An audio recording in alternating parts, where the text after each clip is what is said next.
প্রিয় ছাত্রছাত্রী, আজ তোমাদের জন্য গুরুত্বপূর্ণ 10টি প্রশ্ন নিয়ে এসেছি, যেগুলো এবছর পরীক্ষার জন্য খুবই খুবই গুরুত্বপূর্ণ।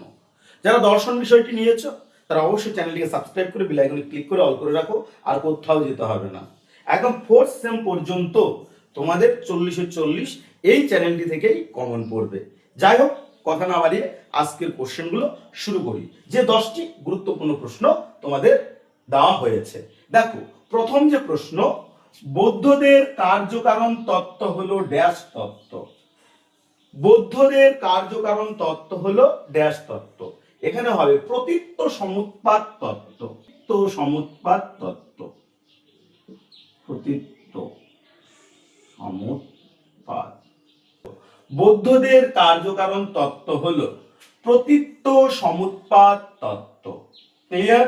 2 নাম্বার, বৌদ্ধদের কোন সম্প্রদায় বস্তুবাদী?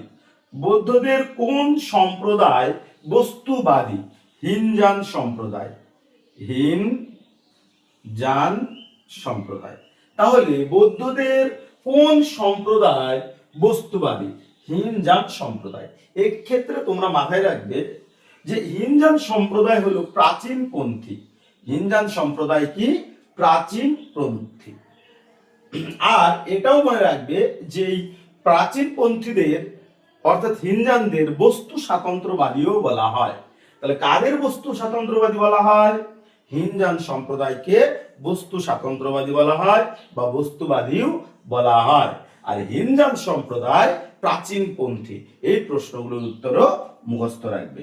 তারপর বাহ্য বস্তুর অস্তিত্ব প্রত্যক্ষ লব্ধ নয়, অনুমান লব্ধ। এই কথাটা মনে রাখবে। অনুমান লব্ধ কারা বলেছেন? অনুমান লব্ধ বলেছেন সৌতান্ত্রিকরা। সৌতান্ত্রিকরা। সৌতান্ত্রিক। তাহলে কি? সৌতান্ত্রিকরা এই কথা বলেছে। বাহ্য বস্তুর অস্তিত্ব প্রত্যক্ষ লব্ধ নয়, অনুমান লব্ধ। এই অভিমত হলো ড্যাশদের, সৌতান্ত্রিকদের। সৌতান্ত্রিকদের। তো এই কথা মাথায় রাখবে। হিনজান সম্প্রদায়ের আবার 2টি সম্প্রদায় রয়েছে। হিনজান সম্প্রদায়ের মধ্যে আবার 2টি সম্প্রদায় রয়েছে। একটা হচ্ছে বৈভাষিক সম্প্রদায়, আর একটা হচ্ছে সৌতান্ত্রিক সম্প্রদায়। এই সৌতান্ত্রিক সম্প্রদায় বস্তুবাদী হলেও তাদের মতে বাহ্য বস্তুকে জানা যায় অনুমানের মাধ্যমে। বাহ্য বস্তুকে জানা যায় অনুমানের মাধ্যমে। তারপর ক্ষণিকত্ববাদ। ক্ষণিকত্ববাদ স্বীকৃত হয়েছে ড্যাশ দর্শনে। তাহলে ক্ষণিকত্ববাদ স্বীকৃত হয়েছে ড্যাশ দর্শনে। সবাই পাবে বৌদ্ধ দর্শনে।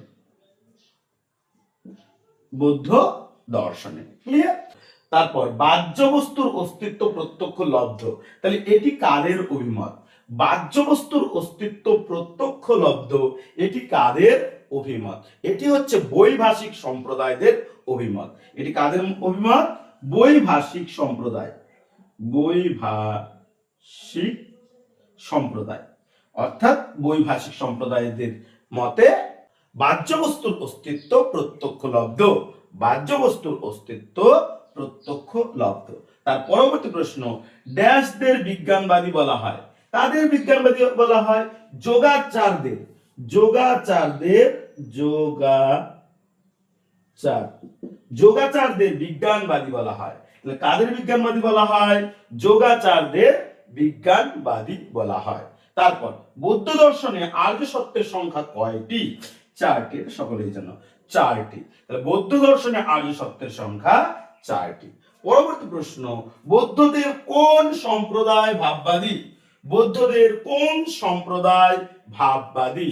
বৌদ্ধদের মহাযান সম্প্রদায় ভাববাদী। মহাযান। তাহলে কোন সম্প্রদায়? মহাযান সম্প্রদায় ভাববাদী। বৌদ্ধদের মহাযান সম্প্রদায় ভাববাদী। তাহলে এই ভাববাদীদের বা মহাযান সম্প্রদায়ের মধ্যে আবার 2টা সম্প্রদায় রয়েছে। অর্থাৎ মহাযান সম্প্রদায় 2টি সম্প্রদায়ে বিভক্ত। একটি হচ্ছে যোগাচার আর একটা হচ্ছে মাধ্যমিকবাদ। একটা হচ্ছে যোগাচারবাদ আর একটা হচ্ছে মাধ্যমিকবাদ। একটি হচ্ছে যোগাচারবাদ, অপরটি হচ্ছে মাধ্যমিকবাদ। তাহলে মাধ্যমিকবাদ কারা? যারা শূন্যবাদী তাদের মাধ্যমিকবাদী বলা হয়, আর যারা বিজ্ঞানবাদী তাদের যোগাচারবাদী বলা হয়। বা যারা যোগাচারবাদী তারা হলো বিজ্ঞানবাদী, যারা যোগাচারবাদী তারা হলো বিজ্ঞানবাদী, আর যারা মাধ্যমিক মতবাদে বিশ্বাসী তারা হলো শূন্যবাদী। তারা কি শূন্যবাদী। তার জন্য বলা হয় মাধ্যমিক মতবাদকে শূন্যবাদ বলা হয়, আবার যোগাচারবাদকে কি বলা হয়, বিজ্ঞানবাদও বলা হয়। ক্লিয়ার? এখন এর মধ্যে প্রশ্ন হতে পারে কেন যোগাচারদের বিজ্ঞানবাদী বলা হয়, কেন মাধ্যমিক মতবাদীদের শূন্যবাদী বলা হয়, এর আগে ভিডিওতে দেওয়া আছে, তোমরা সেটা দেখে নেবে। তারপর দুঃখের কারণ আছে ড্যাশ আর্য সত্য, দ্বিতীয় আর্য সত্য, দ্বিতীয় আর্য সত্য।